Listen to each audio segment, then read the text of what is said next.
Allah Subhanahu wa taala. Seterusnya kita akan berbincang tentang apa yang ditulis oleh Syekh kita, Syekh Daud Fathani rahimahullah taala, dengan tajuk rupa zahir salat. Rupa zahir salat. Salat ni pertama sekali dibahaskan dari sudut zahirnya. Kemudian maka adalah bagi salat itu adalah baginya rupa yang zahir, yang sempurna. Ini asas, iaitu berkaitan dengan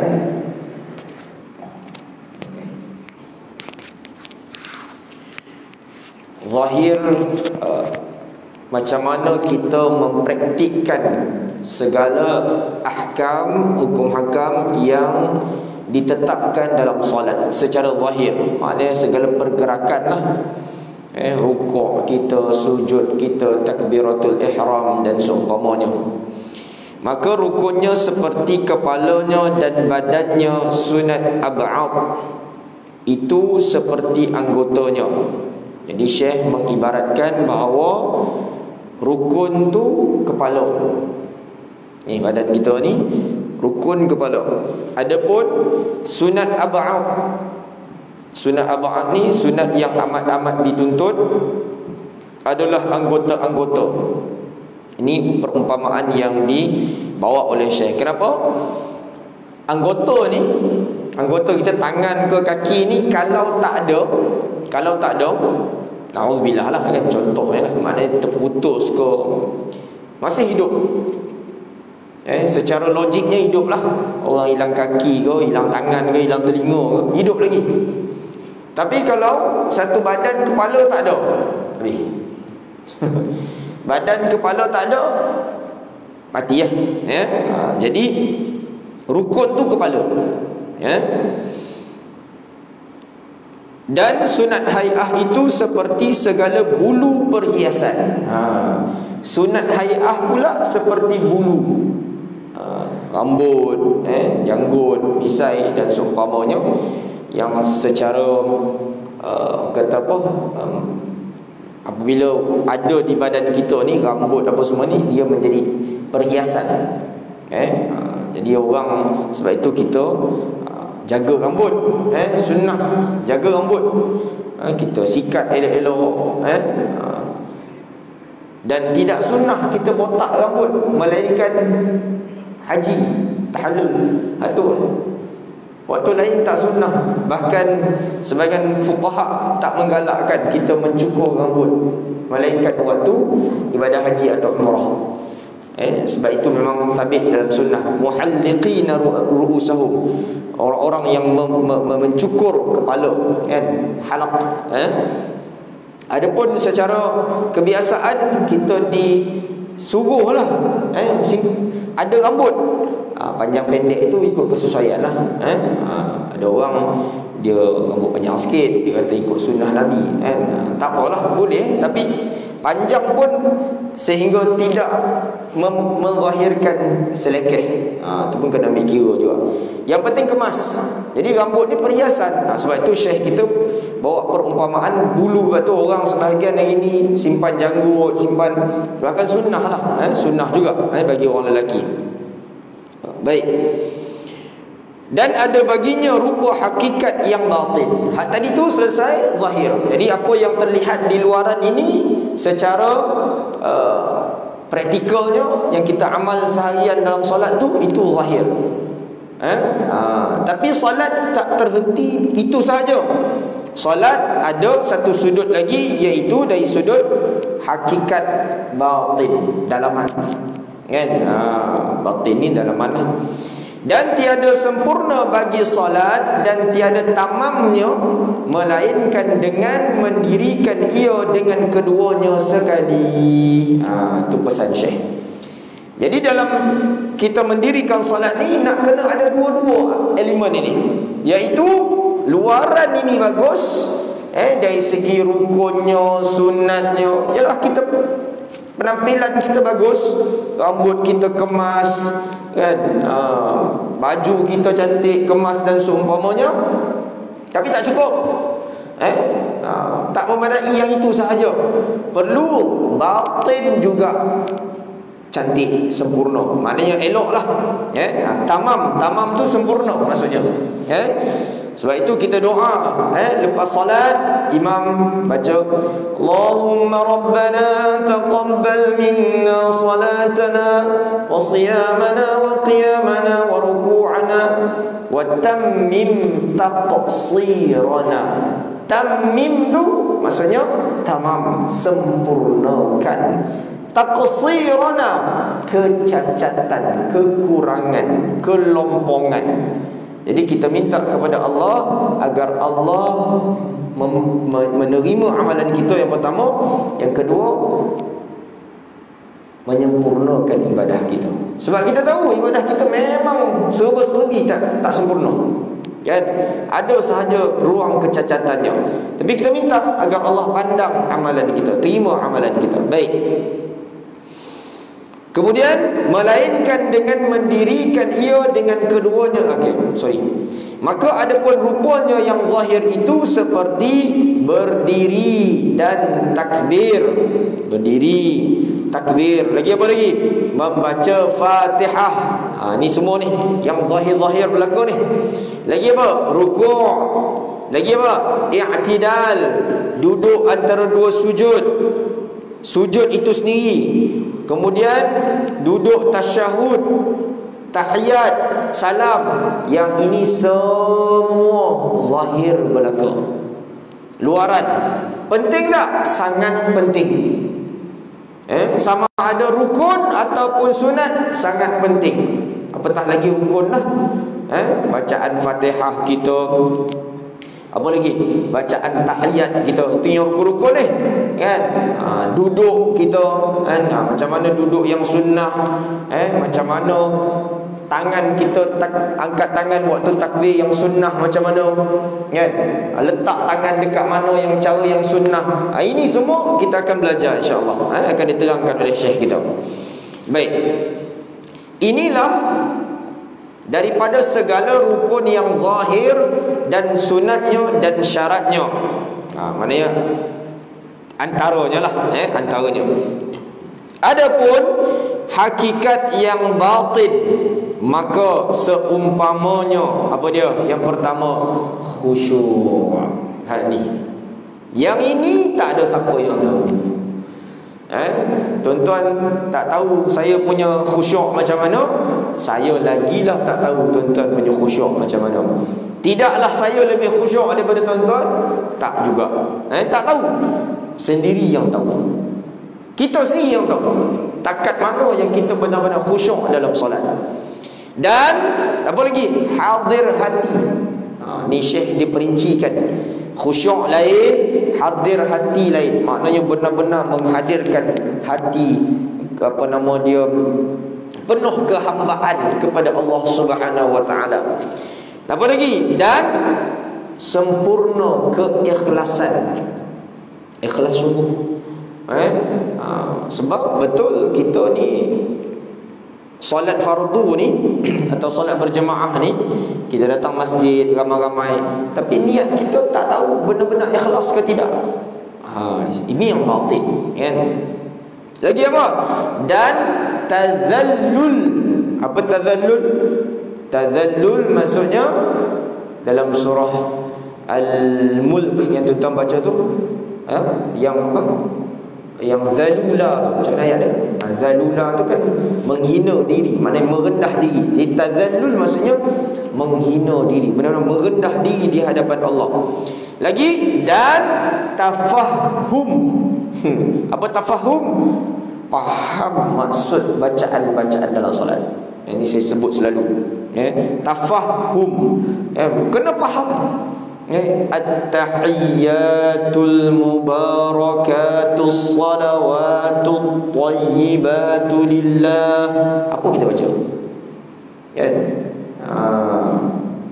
Apa kita baca? Apa kita ungkapkan? Apa yang kita tahu? Apa yang kita hadirkan waktu kita baca ungkapan itu, kan? Lagi, tafahum bagi ma'ani qiraah. Makna-makna bacaan.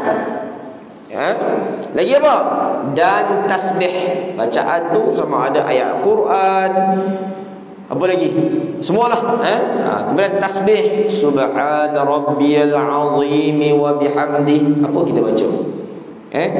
Benar-benar tak kita menghadirkan fokus kita kepada ungkapan itu. Ini yang perlu kita fikir-fikirkan. Lagi, dan lainnya daripada segala wazifah salat yang batinah. Apa maksudnya? Dan selain daripada wazifah ni keadaan. Maknanya waktu-waktu lain lah, bacaan-bacaan yang lain, doanya ke, dan seumpamanya. So semua keadaan dalam solat yang saya ada sebut bagaimana solat ini, maknanya solat 5 waktu yang kita buat ini, secara umumnya jarang kita solat lama. Solat fardu ni, ambil solat apa yang paling lama? Isyak lah kot. Isyak ni mungkin panjang sikit sebab dia 4 rakaat dan dia jahar. Mungkin katalah 7 minit, 8 minit begitu. Mungkin barangkali mungkin tak sampai, kan? Ada orang kata lebih ustaz. Alhamdulillah, lebih panjang sikit tak apa. Tapi tak, jaranglah terlalu lama. Jadi kerana terlalu pendek waktu solat ni, mana 5 waktu ni kita rangkumkan semua sekali. 5 waktu ni lebih kurang mungkin katalah 40 minit lah kot, campur-campur semua. Barangkali gitulah. Mungkin lebih, mungkin kurang, tapi tak sampai 1 jam lah. Daripada 24 jam sehari semalam ni, tak sampai 1 jam kita solat fardu. Campur solat sunat mungkin lebih lah, ataupun banyak lah. Tapi solat fardu tak banyak.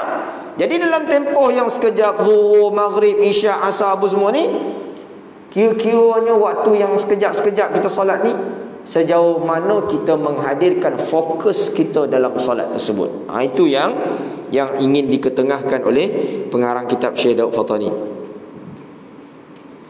Baik. Maka zahir salat bahagian badan dan anggotanya, bahagian badan dan anggotanya. Okey, maknanya itu zahir. Dan batinnya pula, batin salat itu bahagian hati dan sir. Apa maksud sir? Dalaman. Dan yang benda yang tak nampak. Sebab itu kita baca Fatihah sir. Sir tu benda yang senyap, yang orang lain tak tahulah, kan? Baik. Jadi ada 2 bahagian solat ni, satu zahir, satu batin. Kedua-duanya menjadi tuntutan yang sangat perlu untuk kita buat yang terbaik. Kemudian dia kata, dan demikian itu tempat tilik hak Allah Ta'ala. Maknanya yang batin itu untuk kita benar-benar menghayati hak Allah Ta'ala. Mana kita nak berbicara dengan Allah Ta'ala daripada hambanya, iaitu hatinya. Mana hati kita ni benar-benar dituntut untuk khusyuk. Barulah kita dapat sampai kepada nilai bermunajat dengan Allah Ta'ala. Kalau sekadar kita baca tapi hati tak sama dengan apa yang kita baca, tak sampai. Sebab itu contohnya lah dalam bab doa, sama juga. Dalam bab doa kan, doa ni macam-macam doa. Doa yang daripada Al-Quran, daripada hadis, daripada mungkin kita amal doa-doa tertentu. Tak kisahlah, yang penting doa yang baik-baik ini. Tapi kalau walaupun doa daripada Al-Quran dan sunnah, tapi tidak dihayati ketika baca, jadi itu menjadikan kualiti, bukan masalah pada doa itu, tapi cara kita apply doa tu tak menepati cara yang betul. Sedangkan doa yang sama dibaca oleh orang-orang di kalangan orang soleh, orang bertakwa dahulu, kan, dan mustajab. Mustajab maksudnya doa itu dimakbulkan. Tapi sampai kat kita ni, kan, baca doa punya panjang.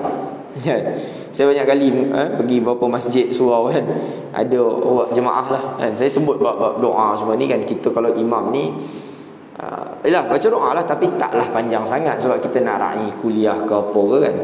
Ataupun memang solat fardu ni kita tak perlu panjang sangat sebab masa orang, kan. Tapi yalah, buat macam mana, kan. Jadi ada orang dia mengadu kadang imam tempat dia baca panjang. Saya kata, cakap kat saya apa? Cakap kat imam imam masjid tu lah, kan, imam sendiri lah. Panjang doanya. Jadi ialah betul lah niatnya ikhlas barangkali untuk memohon kepada Allah Ta'ala, tapi cara tu nak kena ambil kira jugalah dari segi suasana. Sebab doa yang panjang ni doa kita personal dengan Tuhan. Hak ni baca banyak-banyak. Hak ni kita dengan Allah Ta'ala merintih berbicaralah dengan sebanyak-banyaknya. Adapun beramai-ramai ni baguslah panjang, cuma situasi kadang-kadang ada orang nak cepat, itu satu. Mungkin orang cepat boleh dia keluar awal lah, tapi orang nak ambil kira juga. Kalau semua orang keluar takkan tinggal imam seorang kan. Jadi orang pun serba salah juga. Itu satu. Yang kedua, kadang-kadang sebahagian tempat ni baca terlampau kuat doa panjang-panjang, belakang ada orang nak solat sunat, solat masbuk dan sebagainya kan. Itu pun bukan masalah dekat doa tu, kerana kita masjid-masjid surau ni kadang-kadang speaker kuat, jadi ganggu sikit lah kan. Doa tu nak baca kuat tu tak ada masalah, kerana speaker tu kadang-kadang agak kuat sangat kan. Tapi ala kulli hal, walau bagaimanapun imam ini dia kena ada ilmu sikit lah, meraihkan macam tu lah. Baik. Kemudian dan sir, kata Imam Al-Ghazali, sir tadi tu benda yang dalaman itu, sir tu benda rahsia, tapi benda dalaman itu, kata Imam Al-Ghazali rahimahullahu ta'ala, umpamanya orang yang mendirikan rupa salat yang zahirnya jiwa dan yang zahirnya, maknanya orang yang mendirikan salat, rupa salat yang zahirnya, rupa salat zahirnya nampak elok, jiwa dia dan lalai ia daripada hakikatnya yang batin. Jadi maknanya orang solat ni dia tak boleh lah zahir tu nampak elok, tapi jiwa lalai, tak ada langsung khusyuk, lalai ia daripada hakikatnya yang batin. Seperti umpamanya seorang yang menghadiahkan bagi raja yang amat besar darjatnya akan seorang, dengan ini yang mati tiada ruh baginya. Predikat ni maksudnya satu orang yang solat zahir nampak elok, tapi dalaman kosong, tak khusyuk, tak fokus, tak hayati, tak ada rendah diri dengan Allah Ta'ala. Umpama seorang yang bagi hadiah kepada seorang raja, tapi hadiah apa?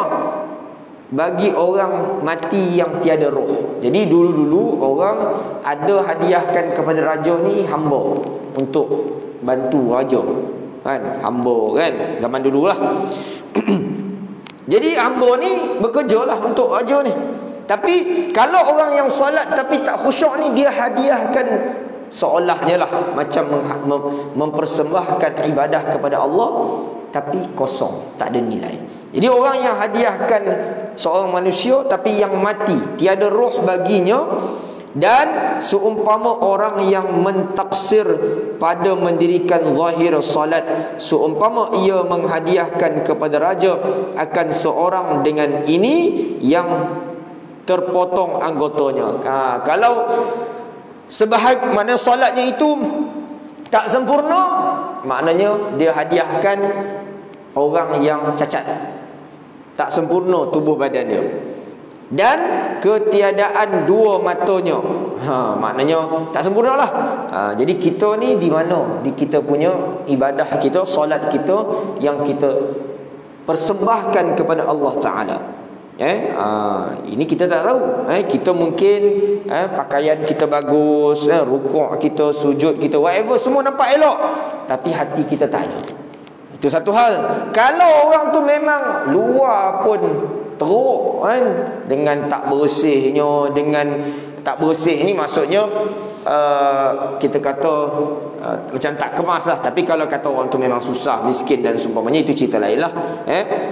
Tapi kalau orang tu memang keluar shopping, berjalan, bukan main, bukan main, dia berhias, pakai smart-smart, memang patutlah kan kalau kita keluar.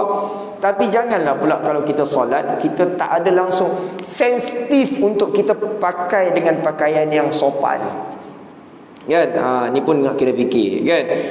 Walaupun betul dari segi kita berhadapan dengan orang itu memang elok juga kita berhias, bahkan agama pun menuntut. Tapi janganlah kalau kita nak solat, mentang-mentang solat kat rumah seorang-seorang, kita tak kisah. pakai singlet, pakai kain plekat pun tak basuh 3 minggu dah, contohnya lah kan.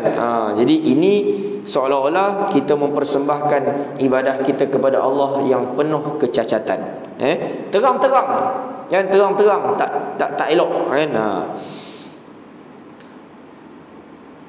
Dan mereka dan murkanya, jauhi, dan murkanya dan marahnya kerana keduanya itu menghinakan bagi hormat kerajaannya. Jadi raja ni tadi marah kan, seolah-olah menghina dia. Kalau tak nak bagi, tak nak bagi, macam tu lah. Tapi kita tak boleh lah, umpama kalau tak solat, tak solat. Solat lah, solat. Cuma kalau orang ni tadi, Syekh ni kata kalau raja dia macam memperlekeh lah, orang bagi hadiah yang tak elok ni memperlekeh kedudukan raja kan. Ini lebih kepada kita nak mengajak masyarakat atau diri kita untuk solat dengan cara yang terbaik. Menghinakan bagi hormat kerajaannya dan meringankan oleh keduanya dengan hak kerajaan. Jadi cara itu maknanya kita buat kalau dengan orang kita bagi hadiah yang ala kadar, yang tak bagus, kita macam menghina dia kan. Ini secara orang kata apa, kalau di peringkat raja dan seumpamanya. Tapi nak gambarkan kalau kita beribadah kepada Allah Ta'ala dengan kita tidak benar-benar bersungguh dari segi luaran kita, penampilan kita, apatah lagi dalaman kita, semacam seseorang itu menghina Allah Ta'ala. Wal'iyadzubillah. Wal'iyadzubillah. Kita tidak berniat begitu, cuma peringatan daripada Syekh. Peringatan supaya kalau boleh kita solat dengan cara yang terbaik. Itu maksud dia. Of course kalau kita solat walaupun tak berapa elok, lebihlah baik daripada orang tak solat langsung kan. Kalau orang tak solat langsung lagi parah lah tuan-tuan. Cuma apabila kita fasa kita dalam kehidupan ni, mesti kita nak semakin upgrade kualiti ibadah kita. Tak bolehlah kita kata asalkan solat Ustaz, daripada tak solat. Ini bahasa orang tak ada ilmu. Kita tak mau jadi macam ni. Apabila kita ada ilmu, Allah bagi akal, Allah bagi minda kita berfikir, kita nak buat sesuatu yang sentiasa lebih baik kepada Allah Subhanahu Wa Taala. Baik. Kemudian katanya, maka tilik olehmu akan diri kamu. Maknanya muhasabah diri kita. Yang kamu menghadiahkan salat kamu kepada Tuhan kamu. Jadi cerita raja dengan orang yang hadiahkan barang ataupun sesuatu kepada raja, yang orang yang cacat tadi tu, Syekh kata sekarang renung diri kamu bila kamu solat, kata Syekh. Macam mana kamu menghadiahkan solat kamu kepada Tuhan kamu, jangan ada seperti itu dan takutlah olehmu. Takut. Sebab tu bila kita solat ni kita fikir, solat kita ni Allah pandang ke tidak? Terfikir. Jangan kata tuan, saya sendiri pun rasa macam tak tahulah di mana sebenarnya nilai solat kita ni. Tapi kita buatlah. Tapi kerana ada ilmu sedikit begini, kita belajar sikit-sikit, insya-Allah kita cuba perbaiki. Kita tak boleh rasa jadilah Ustaz, saya belajar solat dah umur dulu tingkatan 3, tingkatan 4 tu, okey dah tu. Tak boleh macam tu tuan. Saya taklah pandai, tapi waktu belajar di Mesir dulu, kalau nak kira belajar benda macam ni, belajar dah, tapi tak berhenti kita. Terus kita belajar, ulang kaji. Ada sahaja benda baru yang kita temui yang menyebabkan kita rasa banyak kecacatan dan kekurangan dalam hidup kita ni yang perlu kita perbaiki. Kan? Baik. Kemudian maka takut bahawa engkau menghadiahkan dengan sifat ini, mana dengan cara yang ala kadar itulah, maka mewajibkan kamu seksa. Maknanya kalau kita berterusan, maksudnya berterusan tanpa ada rasa teringin nak upgrade kualiti solat, itu maksudnya wajib seksa. Na'udzubillah. Jadi kita walaupun masih tak sempurna, tapi sekurang-kurangnya ada di lubuk hati kita ni keinginan yang tinggi untuk sentiasa perbaiki ibadah. Maka hendaklah engkau ketahui akan qadar sebesar-besar nikmat Allah Ta'ala menghadiahkan dan menganugerahkan Tuhanmu akan segala hambanya salat 5 waktu. Jadi Syekh kata tolong hargai sungguh-sungguh nikmat solat ni. Syekh kata macam tu. Hargai sungguh-sungguh. Bila orang bagi hadiah kat kita satu, tak kira lah apa hadiah, daripada sebesar-besar sampai sekecil-kecil, kita hargai tuan-tuan. Kita hargai. Melainkan bagi hadiah benda tak elok lah, tu humban. Tapi benda mak beli kedai RM2 tu pun kita dapat cambutan bertuah pun, kita tak buang, kita bawa balik. Padahal bersusun dah kat rumah, letak elok-elok, guna tak mana pun, tapi kita tak buang. Kita terima, hargai orang bagi.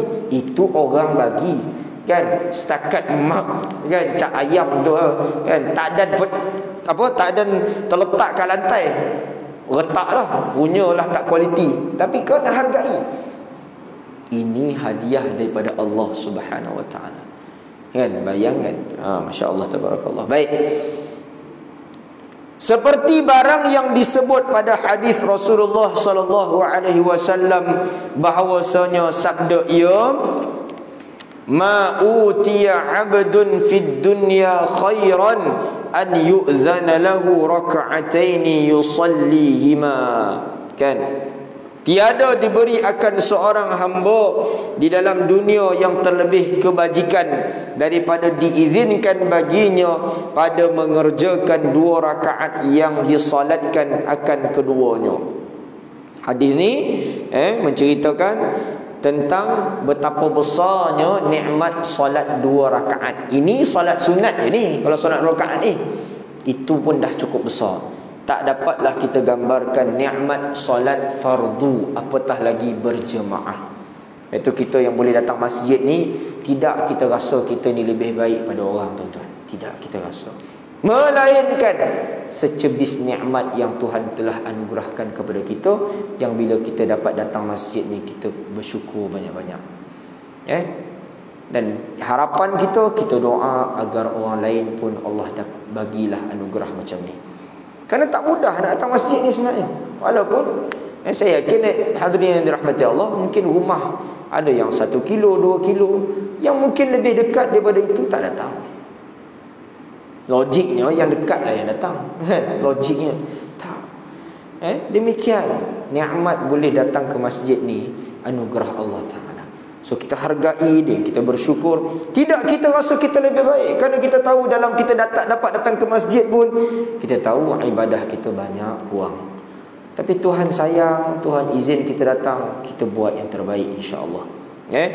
ففيها يحصل له الخلوة معه والانفراد به والمجالسة له والانقطاع إليه وفيها ترفع عن قلوبهم الحجب والأستار وتجلى فيها حقائق الأسرار وتشرق فيها الأنوار وفيها تكون المناجاة والمصافات وهي صلة بين العبد وبين ربه عز وجل. Ni sedikit matan Arabnya. Maka pada ni huraian dia lah. Maka padanya terhasillah baginya khulwah. Khulwah ni bukan khalwah tu. Khalwah tu yang orang kita pakai ni, orang perempuan dengan lelaki berdua-duaan kan. Tapi khulwah asalnya bersendirian. Bahkan Nabi SAW yang duduk di Gua Hira tu juga dipanggil khulwah, kan? Baik, baginya khulwah ia sertanya dan dapat asing ia dengan dia dan dapat sekedudukan baginya. Maknanya berdampingnya seseorang itu dengan Tuhannya dan memutuskan dirinya kepadanya. Nya ni maknanya hamba Tuhannya. Jadi waktu kita solat itu adalah waktu eksklusif kita dengan Allah Ta'ala. Waktu eksklusif. Sebab itu kita tak boleh nak sibuk dengan handphone, tak sibuk dengan everything, tak boleh, kan? Sebab tu handphone kalau boleh tak payah silent lah, tutup terus. Ataupun kalau kita tak matikan pun jangan vibrate. Kalau silent jangan vibrate. Kalau tidak vibrate tu ganggu. Masuk WhatsApp ke apa kan. Kalau paling tidak, kalau saya bawa handphone, saya terbalikkan dan saya tutup vibrate. So memang tak tahulah kalau ada incoming ke apa, call ke, tak tahu kan. Kalau tidak memang ganggu, confirm kan. Tutup pun tutup, tapi kat poket kan. So ini bawa, memang nak kena bawa semua, nak kena scan message terus semua ni kan. Tapi maknanya nak kena jaga, sebab ini waktu kita dengan Allah Ta'ala. So sebab tu tadi disebut tadi, semacam orang yang tak serius solat ni, macam dia apa? Macam menghina Tuhan lah. Tadi tu raja kan, dia macam buat je lah, silakan buat. Dia tak boleh. Kita tak boleh dengan Allah Ta'ala macam tu. Walaupun Allah ni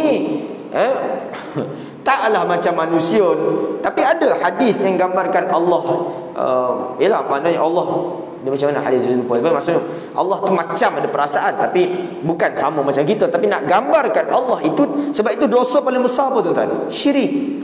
Sebab syirik ni ada elemen macam kita lah tuan, manusia kan kita mana orang tak berapa suka pun, contoh suami isteri kan, walaupun halal suami tu kahwin lebih daripada seorang, tapi tetap fitrahnya dia tak suka dikongsi secara fitrah begitu. Itu manusia. Tuhan Tuhan lagi tak boleh. Jangan sekutukan. So kalau kita buat sesuatu, duduk tengah solat, duduk kita kalut handphone, duduk kita kalut benda-benda yang, sebab tu tak boleh tergesa-gesa solat. Relax kita dengan Tuhan. Tak lama, 5-10 minit. 10 minit tu lama sangat lah tapi mesti buat tenang, sebab kita dengan Allah. Sebab tu Allah tak beban kita kalau kita solat terlalu banyak. 5 waktu. Nak banding dengan 24 jam yang kita kira tadi tu, tak sampai 40 minit pun. Kita buat urusan dunia kita, Allahu Akbar. Tak berhenti. Jadi so Allah Ta'ala bagi peruntukan pada kita untuk kita bersama dengan dia hanya beberapa minit saja, kita hargai kan. Kita guna yang terbaik. Baik. Dan dapat padanya itu mengangkatkan daripada hati mereka itu akan dinding dan tabir yang antaranya dan antara Tuhannya. Itu maksud dia. Bila orang yang benar-benar khusyuk, dia benar-benar solat dengan yang dia sembah, melakukan yang terbaik, mengangkat hijab antara dia dan Tuhannya. Hari ni saya nak cerita lebih pun, saya pun belum tentu sampai ke tahap ini. Tapi inilah yang disebut oleh Syekh. Kita bila solat mau sampai jadi macam ni, hijab kita dengan Allah Ta'ala. Sebab itu kita tidak sama dengan agama lain yang ada sahaja pengantara apabila seorang itu untuk membersihkan dosanya, untuk dekat dengan Tuhan kan. Macam Kristian kena pergi jumpa rabai dia ke apa. Ada pula risalatul ghufran, risalah keampunan. Mandi duduk dalam bekas, kadang dalam filem apa semua cerita ni, nak bersihkan dosa ni duduk dalam bekas mandi macam-macam lah kan. Tidak berlaku pada agama kita yang mulia ini. Tidak berlaku. Tidak ada keterikatan dosa seseorang itu dengan sesiapa, melainkan dia dengan Tuhannya. Melainkan dosa sesama manusia itu cerita lain lah. Tapi maknanya apabila dia berdosa, dia direct dengan Allah Subhanahu Wa Ta'ala. Ini eksklusifnya, indahnya agama kita. Bagaimana kita ada ruang yang telus dengan Allah Subhanahu Wa Ta'ala, tanpa apa-apa kacau, gangguan, melainkan dituntut kita melakukan dengan cara yang betul. Jangan buat benda pelik-pelik pula kan. Guna ikut cara yang Nabi buat, ikut cara yang ulama kita ajarkan. Ini antaranya bila kita solat. Sebab itu Al-Quran kata apa? Wasta'inu bis-sabri was-salah. Minta tolong dengan Allah ni dengan cara apa? Bis-sabri was-salah. Sabar, tenang. Semua akan ada kekalutannya, gangguannya, segala ranjaunya, tapi sabar dan solat. Kata Allah Ta'ala, solat. Solat dengan cara yang Syekh sebut tadi. Allahu Akbar, Allahu Akbaru kabira. Baca tenang, bercakap-cakap dengan Allah Ta'ala. Jadi kita belajar sikit. Tuan-tuan rajin ulang kaji, baca, tengok maksud-maksud bacaan dalam solat. kita akan rasa kelazatan. Baik, sikit lagi. Dan nyatalah padanya itu segala haqa'iq dan asrar, dan teranglah padanya, cemerlang segala cahayanya. Itu tadi. Bila dah terangkat hijab, terasa kita benar-benar dekat dengan Allah, bergemerlapan cahaya. Benda ini tidak zahir, tetapi begitu kita rasakan Allah sangat hampir dengan kita. Dan adalah padanya munajat hamba dengan Tuhannya, dan jernih hatinya dan sirnya.